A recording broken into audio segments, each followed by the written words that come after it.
Health and Human Services Secretary Robert F. Kennedy Jr. stepped before a House committee today defending his overhaul of the federal health agencies. He was also pressed on the jump in measles cases and his vaccine skepticism. Watch this. If you had a child today, would you vaccinate that child for measles? For measles, probably for measles.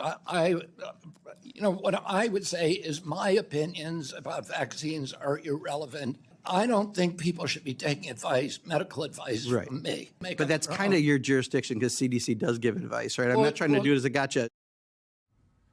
The nightcap is still with us.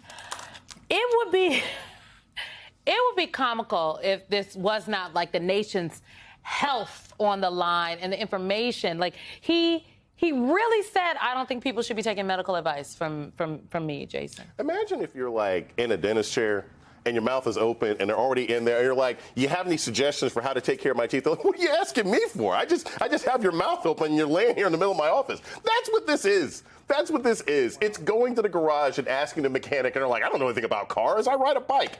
Look, the man is an idiot. We've known he's an idiot. I don't use that term lightly, right? Because I don't like sort of just pejorative insults. He is an idiot. He does not know things. He is not responsible. Well, you know some things. He just obviously doesn't know anything about HHS. Yeah, HHS or whether it's safe to jump in water or what you should do with a bear carcass, right? So I don't know why any of us should be surprised that these are the kinds of things he says. What always concerns me when RFK Jr. says his next crazy thing, whether it's about vaccines or something else like that, is how he's going to be held accountable by Congress or any other agency. Because he can be a crazy person on his own, but people have to enact his crazy, and that's where I hope people step up. Here's the thing. I don't think people should take medical advice from him. I don't think they. I think his medical advice would be quite bad. Obviously, that's tongue in a contaminated Rock Creek he may or may not have a brainworm. Like, what are we doing here? Obviously, this is a real problem. I mean, an epically bad problem where the head of our Health and Human Services Agency doesn't have or desire the scientific expertise to clearly state that children should get vaccinated for clinically proven vaccines that have done incredible good for our society. And every time he opens his mouth and can't answer that question succinctly and clearly is a massive lost opportunity to educate the public, especially the people who hang on his every word. Of course, all this is coming in amidst a horrible measles outbreak in West Texas that has claimed the lives of several small kids.